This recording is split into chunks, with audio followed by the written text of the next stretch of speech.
누가복음 1장 26절부터 38절 말씀입니다.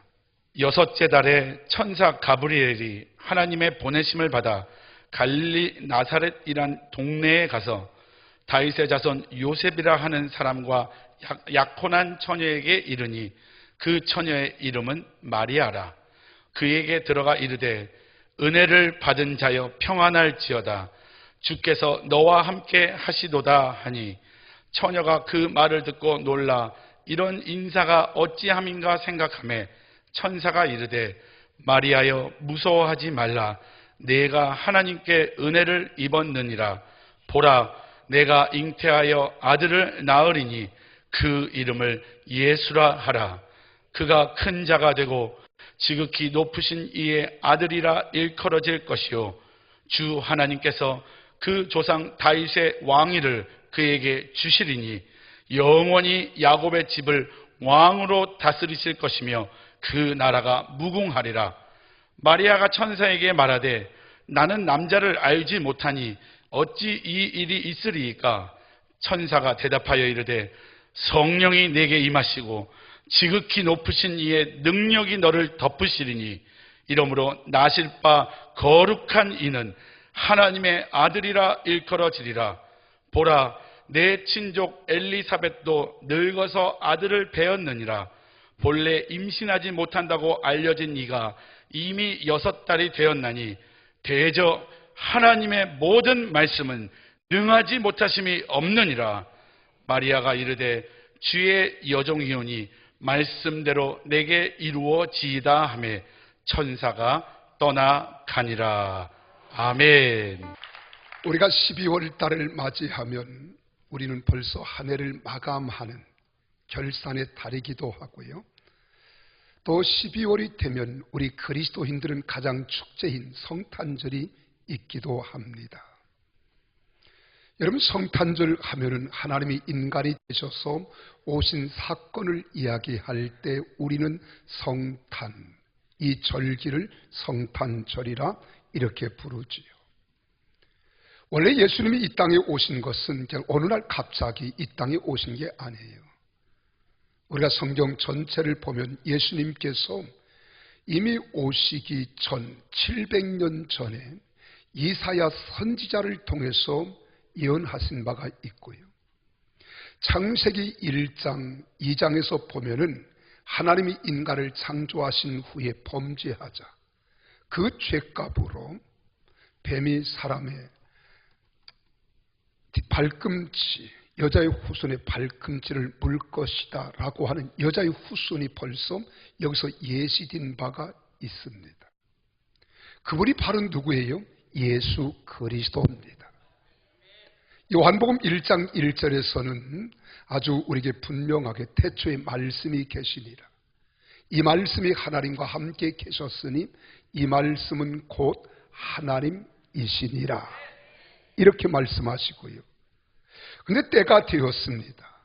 때가 되매 말씀이 육신이 되었고 우리 가운데 거하시게 되었다는 거예요. 그래서 요한복음 1장 14절에 그렇게 말합니다.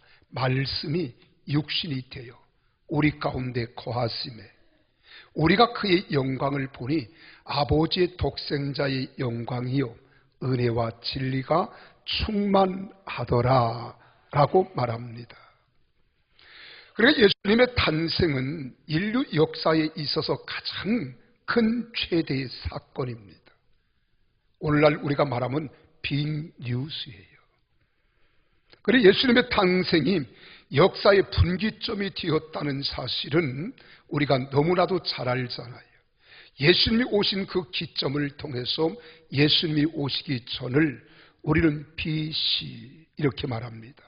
Before Christ. 그러니까 예수님이 오시기 전, 기원 전이라 이 말이에요. 그리고 예수님께서 오신 이유를 우리는 안노 도미니, 그리스도께서 오신 이후라. 그래 인류 역사를 우리는 히스토리 그러잖아요. 그의 역사, 이야기라 이 말이에요. 그러니까 예수 그리스도의 역사의 이야기가 기록된 것이 이 땅의 역사입니다.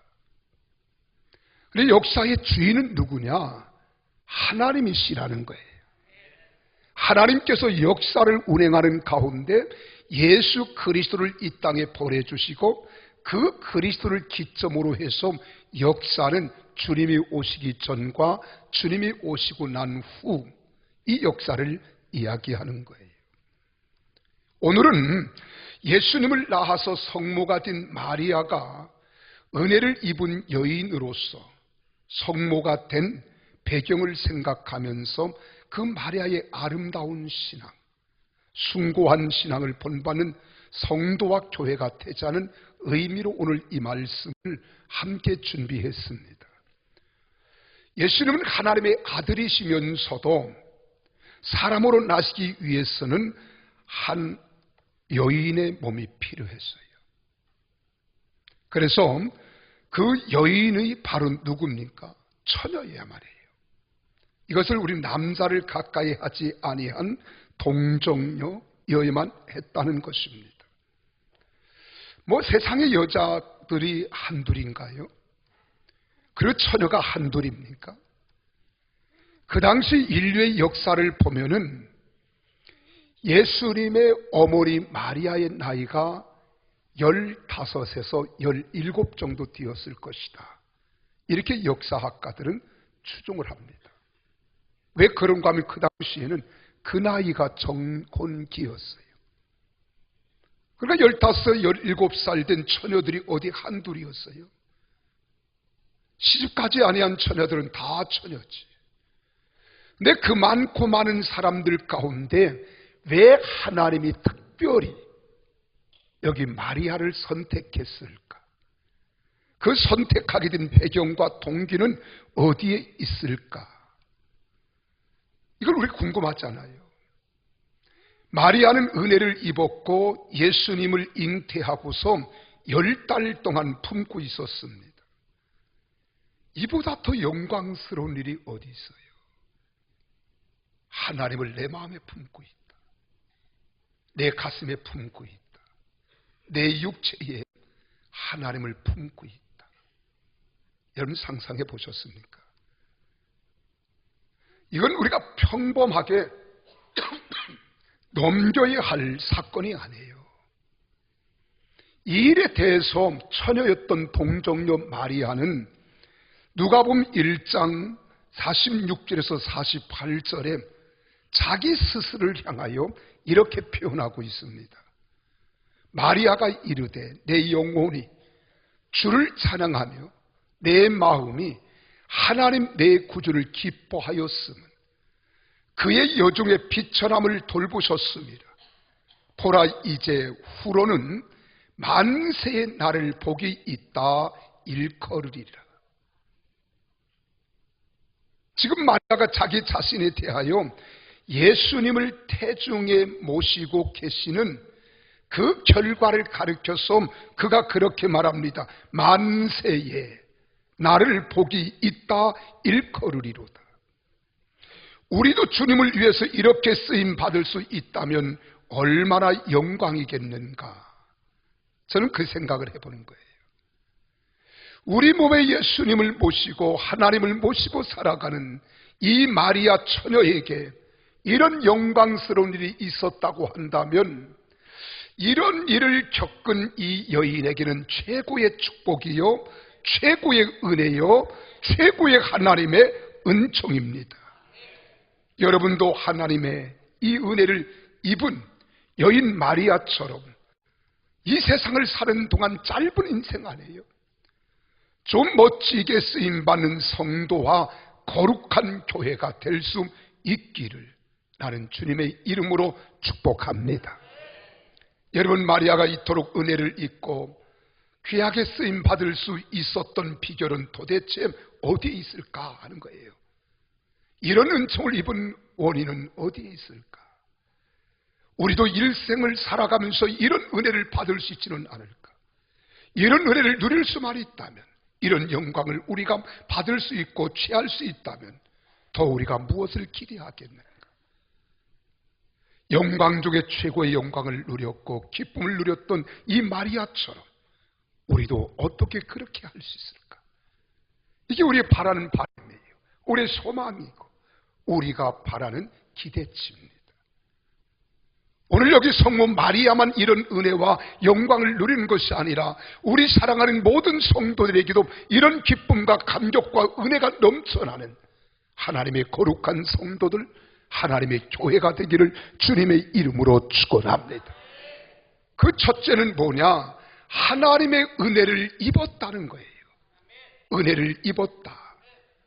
여러분, 마리아보다 은혜를 많이 입은 여인은 이 세상에 없습니다. 성자 예수님을 잉태할 수 있는 특권을 은혜 중에 은혜였습니다. 이런 은혜를 입은 여자는, 이런 은혜는 전에도 없었고 앞으로 이후에도 없을 것입니다. 천사장 가브리엘이 마리아에게 잉태의 소식을 이렇게 전하잖아요. 누가복음 1장 27절에서 30절에 기록된 말씀에 보면은 두 군데 더 겹쳐서 우리에게 이야기하는 내용이 있어요. 28절에 은혜를 받은 자여, 이렇게 말합니다. 평안할지어다. 한번 따라서 은혜를 받은 자여, 평안할지어다. 지금 천사장 가브리엘이 성모 마리아에게 지금 나타나서 초려인 동정녀에게 지금 선포하는 겁니다. 은혜를 받은 자여, 평안할지어다. 은혜를 받은 자라는 그 은혜를 받은 자. 근데 30절에서도 또 같은 이야기를 합니다. 내가 하나님께 은혜를 입었느니라. 내가 하나님께 은혜를 입었느니라. 거듭 말씀하잖아요. 여러분, 은혜는 그 어떤 자격이나 공로가 있어서 주어지는 것이 아닙니다. 내가 공로가 없음에도, 자격이 없음에도, 받을 수 없음에도 받게 하시고 누리게 하시도록 베풀어 주시는 것, 이것이 은혜예요. 여러분, 마리아가 무슨 자격이 있어서 이런 은혜를 받았겠습니까? 이것은 절대적인 하나님의 은혜이지, 마리아가 자격이 있거나 공로가 있거나 하나님 앞에 어떤 큰 업적을 남긴 것은 더더욱 아닙니다. 우리가 예수님을 믿고 구원받은 것도 전적인 하나님의 은혜잖아요. 하나님을 믿음으로 은혜를 받아들인 겁니다. 그래서 우리는 이 세상을 살아가는 동안에 어떠한 환난과 역경이 다가와도 결코 우리는 뒤로 물러가 침륜에 빠지는 어리석은 자가 아니라 믿음을 가진 자로서 하나님의 영광을 바라보며 하나님이 우리를 예비하신 영광의 나라를 생각하고 의지하고 바라보며 나아가는 하나님 백성이 된 것을 우리는 믿습니다. 이것이 전적인 하나님의 은혜이지 우리가 공로가 있어서 어떤 대가를 지불해서가 아니에요. 에베소 2장 8절에 보면 너희는 그 은혜에 의하여 믿음으로 구원을 받았으니 이것은 너희에게서 난 것이 아니요 하나님의 선물이라. 예수 믿는 사람은 하나님의 독생자를 선물로 받은 사람입니다. 이것이 하나님의 은혜입니다. 우리가 예수님을 믿고 구원을 받았을 뿐만 아니라 우리 마음속 심령 속에 성령님을 모시고 또한 우리가 살아가는 것 하나님의 은혜입니다. 우리가 돌이켜보면 우리도 사도 바울처럼 고백할 수 있어야 됩니다. 내가 나된 것은 나의 은혜로 된 것이 아니라 하나님의 전적인 은혜임을 고백할 줄 아는 성도들이 되기를 주님의 이름으로 축복합니다. 한번 따라합시다. 나의 나된 것은 하나님의 은혜로 된 것이라. 믿습니까? 그럼에도 은혜를 은혜인 줄 모르는 사람이 많잖아요. 여러분, 은혜를 은혜인 줄 모르니 감사가 되지 않는 겁니다. 감사할 수가 없습니다. 감사가 나올 수가 없습니다. 그런 사람에게는 은혜의 샘물이 막힐 수밖에 없는 거예요. 조그만 은혜를 받아도, 아니 큰 은혜를 받아도 감사를 감사로 인정하고 고백할 줄 모르는 겁니다. 이것이 인생의 불행이에요.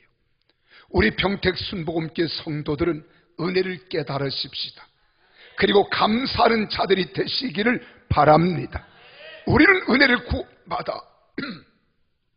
은혜로 구원받아서 은혜로 성령님을 받았잖아요. 은혜로 우리는 하나님의 자녀가 되었잖아요. 은혜로 하나님의 거룩한 권속이 되었잖아요. 그러니까 진정한 그리스도인들은 언제나 은혜로 사는 사람이고 은혜 안에 거하는 사람이고 은혜의 백성인 줄로 믿으시기를 바랍니다. 그 은혜를 깊이 깨닫고 감사가 넘치는 삶으로 사는 것이 바로 평범한 인간을 위대하게 만들어가는 과정인 거예요. 나는 여러분들이 세상을 살아가면서 멋진 인생, 값진 인생, 그리고 하나님께서 영광을 나타내고 영광을 받으시는 위대한 인생으로 살아가기를 원하십니까? 그 비결을 알아야 돼요. 우리는 세상을 똑같이 살아가지만 어떤 사람은 평범하게 사는 사람이 있어요. 어느 사람은 비범하게 사는 사람이 있습니다. 평범과 비범의 차이가 어디에 있습니까? 보통 사람을 탁월하게 만드는 것이 무엇인 줄 아십니까? 은혜라고 하는 거예요. 나는 보편적인 사람이에요. 보통 사람이에요. 내 세상의 두각을 나타내고 하나님께서 나를 써주시고 위대한 인물로 살아갈 수 있는 것은 하나님의 은혜를 받으면 되는 겁니다. 그러면 죄했던 인생이 깨끗한 인생으로 변화됩니다. 미련한 인생이 지혜로운 인생으로 바뀌어지는 겁니다. 사명감이 없던 인생이 사명자의 인생으로 살아가는 거예요. 그러니까 은혜가 사람을 만드는 거예요. 은혜가 사람을 변화시키는 겁니다. 한번 따라 할까요? 은혜가 사람을 만듭니다. 은혜가 인물을 만듭니다. 아멘 좀 세게 하세요. 다시 한번 따라 할까요? 은혜가 사람을 만듭니다. 은혜가 인물을 만듭니다. 은혜를 받으니까 시골 처녀가 예수 그리스도를 잉태하는 성자 예수님을 마음 내 몸에 모시는 모친 성모 마리아가 될 수 있었던 거예요. 여러분, 은혜를 받으면 인생이 바뀌는 겁니다. 은혜를 받은 만큼 쓰임을 받는 거예요. 나는 여러분 이 땅에 살아가면서 은혜를 받되 하나님의 큰 은혜를 받아 누리며 살아가기를 예수님 이름으로 축원합니다. 그래서 큰 은혜를 받기 위하여 우리는 귀하게 쓰임받기 위하여 하나님의 은혜를 사모해야 돼요. 하나님께서는 은혜를 사모하는 자들에게 만족해 하시고 줄인 영혼을 채워주시는 하나님이심을 믿습니다. 여러분께 하나님께 쓰임받는 인물들을 보세요. 모든 사람들이 한결같이 하나님의 은혜를 받음으로 세상을 멋지게 장식한 사람들이고 위대한 역사의 업적을 남긴 사람들이라는 사실을 우리는 부정할 수 없습니다. 교회도 마찬가지입니다. 하나님의 은혜를 얼마나 받았느냐, 하나님의 은혜를 받는 무리가 어떻게 살아가고 있느냐, 하나님의 거룩한 공동체인 우리 평택 순복음교회가 세상의 소금과 빛의 역할을 감당하며 그리스도의 향기를 발하기 위하여 우리는 어떤 은혜를 사모하고 어떤 은혜 가운데 우리가 누리며 살아가고 있는가, 이건 대단히 중요한 겁니다. 큰 은혜를 받고 귀하게 쓰임받기를 원하십니까? 은혜를 사모하십시오. 하나님께 쓰임받은 인물들로 보십시오. 모두가 은혜를 받은 사람들이지 않습니까? 아브라함을 보십시오. 아브라함 믿음의 조상이라고 합니다. 그를 모르는 사람이 없어요. 하나님이 그에게 은혜를 입혀 주었더니 아브라함이 어떤 인물로 존재합니까? 그는 열방의 존재가 되었어요. 그의 이름은 모든 만방이 알지 못하는 사람이 없어요. 얼마나 위대한 이름이 되었던지 그의 이름을 부르면 모를 사람이 없습니다. 모든 사람이 다 알아요. 얼마나 물질이 많았던지 그는 하나님께 드리고도 부족함이 없었고 마음껏 쓰고도 부족함이 없었고 세상에 가치 있는 일을 하고서도 부족함이 없는 물질로 마음껏 누리며 살아갈 수 있었습니다. 여러분, 그뿐인 줄 아십니까? 그의 권세는 말로 다 표현할 수 없었어요. 모든 사람이 축복하면 그 축복이 역으로 그에게 갔습니다. 저주하면 그에게 갔어요. 이런 영권을 가진 사람이에요. 어떻게 그렇게 되었습니까?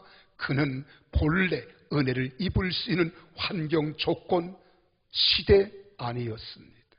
그의 아버지는 우상을 만들어 파는 우상 장수였어요. 그리고 제주였어요. 하나님과 별천지 원수 같은 인생으로 살아갈 수 없는 환경 속에 있었지만 하나님은 그에게 찾아오셨습니다. 그리고 은혜를 받게 하셨더니 그로 하여금 모든 민족에 뛰어나게 하시고 이름 위에 이름을 주셨습니다. 그가 아브라함인 줄 믿으시기를 바랍니다. 그리고 너는 본토 친척 아비집을 떠나 내가 내게 지시할 땅으로 가라. 내가 너로 큰 민족을 이루겠고 내 이름을 장대케 하리니 너는 복의 근원이 될지라. 너를 축복하는 자를 내가 축복하겠고 너를 저주하는 자를 내가 저주하겠다. 얼마나 놀라운 은혜예요. 여러분, 아브라함이 위대해서가 아니라 하나님의 은혜를 받았기 때문에 하나님께서 그 아브라함을 들어 써주신 줄로 믿습니다. 야곱이라고 하는 사람이 그러했습니다. 다니엘도 그러했고 에레미야도, 또한 여러분 베드로라고 하는 사람도, 바울도, 역사의 인물이 다 그러했다는 거예요. 우리 교회 성도들도 은혜 받고 귀하게 쓰임받을 수 있기를 원하시면 아멘 하십시다. 그러면 우리가 하나님의 은혜를 받되 큰 은혜를 받아야 돼요. 여러분, 은혜를 받았느냐가 중요한 겁니다. 왜 그런 줄 아십니까? 세상에 힘든 게 문제가 아니거든요. 사람들이 힘들게 하는 것이 문제가 아닙니다. 환경과 고난, 고통을 가져오는 것들이 문제가 아닙니다. 가장 큰 문제는 은혜가 떨어진 것이 문제입니다. 아무리 힘들고 어려워도 은혜를 받으면 환경과 상황을 극복하고 믿음으로 승리하는 사람이 될 줄로 믿으시기를 바랍니다. 문제는 은혜가 없는 게 문제예요. 나는 우리 사랑하는 성도들이, 아니 우리 평택 순복음교회가 언제나 성령으로 충만한 성도요 거룩한 신부된 공동체가 되기를 주님의 이름으로 축원합니다. 사랑하는 성도 여러분, 큰 은혜를 사모하십시오. 이왕 은혜를 갈망할 바에는 큰 은혜를 사모하십시오. 더 큰 은혜를 사모하십시오. 찬송을 부르며 은혜를 받으십시다. 기도하다가 은혜를 받으십시다. 성전들을 밟으면서 은혜를 받으십시오. 여러분, 설교 말씀을 들으면서 은혜를 받으십시오. 그리고 은혜를 사모하세요. 뭐든지 은혜가 돼야지 시험이 되면 안 됩니다. 많은 사람들이 은혜 가운데 있을 수 있음에도 내 마음가짐이 은혜를 받을 만한 마음을 열지 못할 때 우리는 시험이 되는 거예요. 자그마한 소리에도 시험이 들면 말씀이 귀에 들려오지 않습니다. 조그만 사건이 내 앞에 전개되는 이것을 이길 만한 은혜가 없을 때 도리어 시험거리가 되는 경우도 있습니다. 그러나 은혜를 받으면 모든 환난도, 시련도, 역경도, 고난도, 어려움도 능히 극복할 수 있는 믿음의 용사가 될 수 있는 줄로 믿으시기를 바랍니다. 하나님은 끊임없이 우리에게 은혜를 주시기를 원하세요. 능력 주시기를 원하시고 은총을 베풀어 주시기를 원하시는 주님인 줄로 믿으시기를 바랍니다. 텍사스에 살고 있던 한 소년이 저 캘리포니아 샌디에고로 여행을 갔습니다. 한 번도 바다를 구경해 본 적이 없었어요. 그런데 바다를 멀끄러미 쳐다보니 계속 파도가 밀려오는 거예요. 그래서 삼촌에게 물었습니다. 삼촌, 저 파도가 또 밀려오네요. 또 밀려오네요. 저거 보세요. 또 밀려오네요. 그랬더니 삼촌이 하시는 말씀이, 애야, 파도는 2000년 전에도 4000년 전에도 계속 밀려왔고 지금도 밀려오고 앞으로도 계속 이 파도는 밀려온단다. 이 말을 들었던 이 소녀의 가슴 속에는 성장하고 말씀의 은혜를 받아 목사가 되었습니다. 그가 복음을 전하면서 그렇게 외칩니다. 그렇다. 하나님의 은혜는 과거에도 현재에도 언제든지 밀려온다. 언제든지 밀려온다. 사랑하는 여러분, 이해할 수 있으면 은혜가 아닙니다. 가늠할 수 있는 크기라면 은혜가 아닙니다. 우리가 태평양의 파도는 과거에도 현재에도 미래도 밀려오듯이 하나님의 은혜의 파도도 우리를 향해서 끊임없이 밀려오고 있습니다.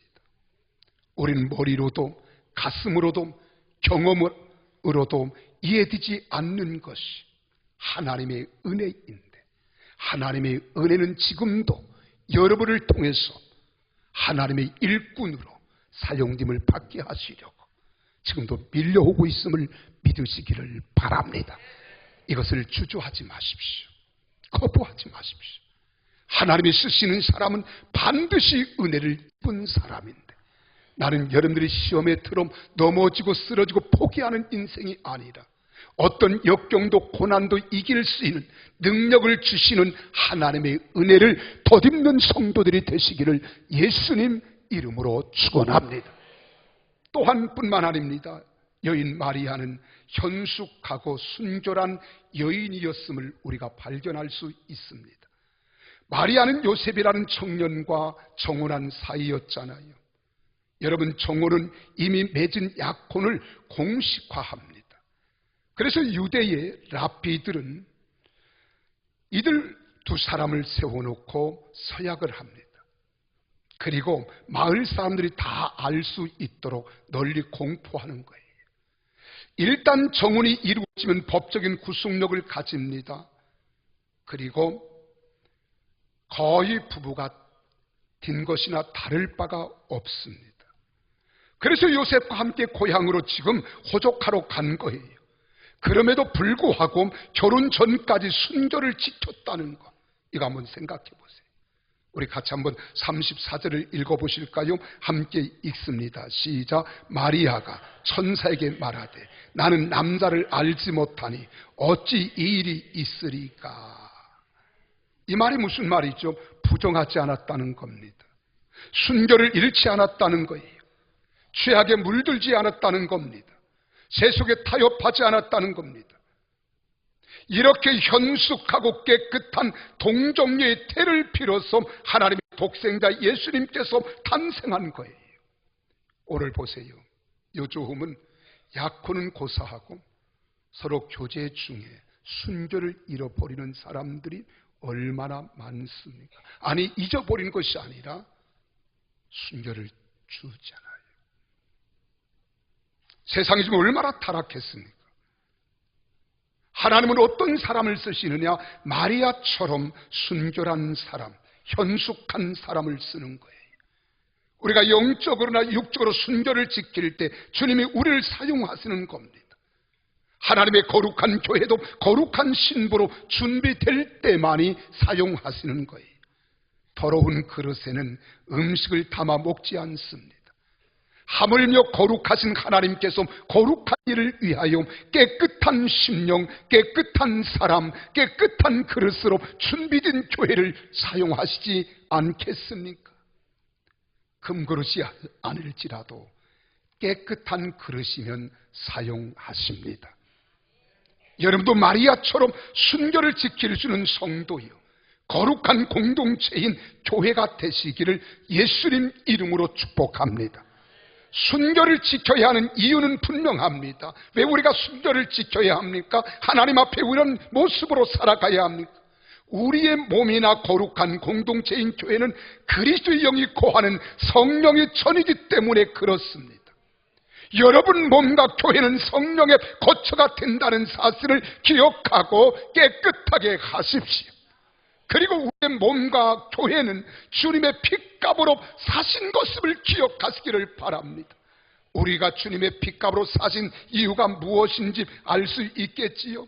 그것이 무엇입니까? 여러분, 사도행전 20장 28절에 그렇게 말하잖아요. 하나님이 자기 피로 사신 교회라 하였고, 여러분 고린도전서 6장 20절에는 값으로 산 것이 되었으니 그런즉 너의 몸으로 하나님께 영광을 돌리라는 거예요. 우리 몸이나 마음과 생각을 가지고 하나님께 영광을 돌리기 위하여 우리는 순결해야 하고 정결해야 하고 거룩해야 하고 깨끗해야 될 줄로 믿으시기를 바랍니다. 또한 우리 성도들이나 그리스도의 신부된 교회로서 신랑 되신 예수님을 정결한 마음으로 기다려야 합니다. 신부된 교회나 성도가 들어오면 되겠습니까? 그래 데살로니가전서 5장 23절에 말하잖아요. 평안의 하나님이 친히 너희를 온전히 거룩하게 하시고 또 너희의 온 영과 혼과 몸이 우리 주 예수 그리스도 강림하실 때에 흠없게 보존되기를 원하노라. 24절에 말합니다. 너희를 부르시는 이는 미쁘시니 저가 이루시리라는 거예요. 하나님은 계획하셨으면 반드시 진행하시고 진행의 결과를 통해서 하나님의 영광을 받으시고 역사할 줄로 믿습니다. 신랑 되신 우리 주님께서 귀하게 쓰시도록 여러분 몸과 마음과 영혼을 깨끗이 준비시켜 놓아야 합니다. 우리 교회도 말세를 당하여 세속화 타협하지 말아야 돼요. 정결한 신부로 준비하고 있어야 합니다. 마치 운동선수들이 경기에 바로 임할 수 있도록 최적의 컨디션, 몸 상태를 만들어 놓듯이 쓰임 받으려면 깨끗해야 합니다. 큰 은혜를 입은 여인 마리아처럼 말입니다. 난 우리 평택 순복음교회가 우리 성도들이 하나님 보시기에 가장 아름다운 사람, 정결한 사람, 깨끗한 사람, 하나님 쓰시기에 가장 덕당한 하나님의 사람, 하나님의 교회가 되기를 예수님 이름으로 축원합니다. 그럴 때 마지막으로 우리가 순종하면 되는 거예요. 그때 역사가 일어납니다. 순종하면 기적이 나타납니다. 순종하면 능력이 나타납니다. 하나님 말씀에 순종하는 거예요. 이것이 쉽다고 생각하십니까? 그렇지 않습니다. 오늘 여기 보세요. 신실했던 청년 요셉과의 결혼이 이제는 얼마 있으면 이루어질 때가 됐습니다. 마리아는 꿈에 부풀어 있어요. 결혼 날짜를 손꼽아 기다리고 있습니다. 그때 천사가 마리아에게 찾아온 거예요. 결혼을 앞둔 처녀로서는 감당하기 힘든 일이 벌어지고 있습니다. 앞으로 자기에게 쏟아질 엄청난 수모와 멸시를 생각하면 앞이 캄캄합니다. 잠이 오지 않습니다. 그럼에도 불구하고 마리아의 결단을 들어보세요. 너에게서 아이가 날 것이다. 그 이름을 예수라 하라. 자기 백성을 죄에서 구원할 자요. 오 주님, 나는 남자를 가까이 하지 않았는데 내게서 어린 아이를 잉태하고 내가 아이를 낳는다니요. 청천벽력 같던 소리 아닙니까? 그런데 여기 보십시오. 마리아는 38절에서 뭐라고 대답하는가? 우리 다 같이 함께 한 음성으로 읽습니다. 시작. 마리아가 이르되 주의 여종이 오니 말씀대로 내게 이루어지이다 하매 천사가 떠나가니라. 자신의 태를 쓰시고자 하시는 하나님의 뜻을 받아들이기로 한 거예요. 이건 자기의 목숨을 거는 결단입니다. 돌에 맞아 죽을 수도 있습니다. 그럼에도 죽으면 죽으리다라고 결심하고 하나님 말씀에 순종하기로 작정한 겁니다. 이런 일들이 진행되는 순간 어떻게 이것이 가능할 수 있을까요? 여러분, 마리아는 천사의 말을 하나님의 음성으로 들었습니다. 레마의 음성으로 들은 것입니다. 그래서 순종하기로 결단한 거예요. 주의 여종이 오니 말씀대로 내게 이루어지이다. 오늘날 성도들이나 교회 공동체도 마찬가지입니다. 그리스도를 모시고 사는 성도나 교회 공동체도 진리의 말씀을 지키며 산다는 것은 그리 쉽지 않습니다. 우리가 세속으로부터 저항도 감내하며 각오해야 할 것입니다. 그러나 하나님 말씀 자체가 능력임을 믿으시면 아멘 하십시오. 하나님 말씀은 능력 자체입니다. 하나님이 말씀하시면 그대로 됩니다. 하나님의 모든 말씀은 능치 못함이 없는 줄 믿습니다. 그래서 창세기 1장에 보면 우리 하나님께서 천지를 창조하실 때 손으로 오물딱 만들었다지 않았어요. 빛이 있으라 하시며 빛이 생겼습니다. 물과 묻이 나누어지라 선포하니까 물과 묻이 경계가 온전하게 됐습니다. 여러분, 마리아는 그렇게 하는 것이 하나님의 뜻이요 하나님 말씀이라면 그대로 돼야 한다고 생각하고 믿었던 겁니다. 그리고 어떤 고난과 고통이 닥쳐온다 할지라도 감내할 각오와 결심을 했던 거예요. 어떻게 전지전능하신 하나님 말씀을 거역할 수 있겠으며 또 하나님 말씀인데 안 될 수 있겠다 생각할 수 있겠습니까? 아닙니다. 하나님 말씀은 살아있습니다. 하나님 말씀은 능력입니다. 그러므로 주도 의심하지 마십시오. 주저하지 마십시오. 말씀대로 살아갈 때 기적이 일어납니다. 능력이 나타납니다. 귀신들이 떠나가고 병든 자들이 치료받으며 문제가 해결되는 역사가 있을 줄 믿으시기를 바랍니다. 마리아에게 이 믿음이 있었다는 거예요. 이 절대 순종이 그에게 있었습니다. 그런데 왜 우리는 말씀 앞에서 핑계를 대지요? 왜 레마의 음성 앞에서 변명을 하지요? 왜 내 생각과 내 감정을 앞세워서 하나님 말씀을 거부하고 불순종하지요? 그러니까 어떻게 하나님이 쓰실 수 있겠습니까? 하나님의 역사는 평온할 때 이루어지잖아요. 힘들고 어렵지만 고난과 고통이 내게 밀려오지만 그 속에 하나님의 살아계심을 믿고 나아갈 때 역경을 이길 수 있고 극복할 수 있으며 승리하는 사람이 될 수 있는 줄 믿습니다. 사랑하는 성도 여러분, 하나님 말씀에 순종하는 성도와 신부된 교회가 되십시오. 말이 안 돼도 소나가 된다 할지라도 하나님 말씀이라면 순종하십시오. 이것이 십자가의 신앙입니다. 오늘 제가 이렇게 보면 성도들의 신앙이, 구원의 신앙은 있는데 십자가의 신앙이 없는 것이 문제입니다. 십자가의 신앙은 자기를 부인하고 말씀도 믿고 순종하는 거예요. 우리가 사랑하는 주님이 그렇게 말씀합니다. 마태복음 16장 24절에 아무든지 나를 따라오려거든, 누구든지 나를 따라오려거든, 자기를 부인하라는 거예요. 자기의 십자가를 지고 나를 따를 것이라고 말씀합니다. 여러분, 십자가가 뭡니까? 한번 따라합시다. 십자가란 나는 원하지 않지만 하나님이 원하는 것이다. 나는 싫어요. 나는 도피하고 싶어요. 나는 피하고 싶습니다. 근데 하나님은 가라는 거예요. 하나님은 지라는 거예요. 이게 십자가입니다. 여러분이 믿음으로 구원을 받고 하나님의 자녀가 되어 구속의 신앙을 가졌으면 이제 십자가의 신앙으로 여러분을 세워놓으십시오. 예수님도 이 십자가를 지시기를 원치 않으셨어요. 겟세마네 동산에서 우리 주님이 그렇게 기도하잖아요. 아버지, 이 잔을 내게서 옮길 수만 있으면 옮겨주세요. 그리고 한참 동안 침묵이 흐릅니다. 그때 하나님 아버지께서 예수님께 말씀하셨던 것 같아요. 사랑하는 아들아, 네가 그 십자가를 지는 것이 나의 뜻이니라. 그 십자가는 험난한 십자가예요. 험악한 십자가예요. 고통의 십자가입니다. 그때에 예수님이 기도를 이렇게 합니다. 아버지, 내 원대로 마옵시고 아버지의 뜻대로 되기를 원하나이다. 이게 십자가예요. 그것에 순종하는 것이 십자가를 지는 거예요. 그래서 성모 마리아가 된 겁니다. 우리도 여인 마리아처럼 순종하면 하나님이 쓰시는 거예요.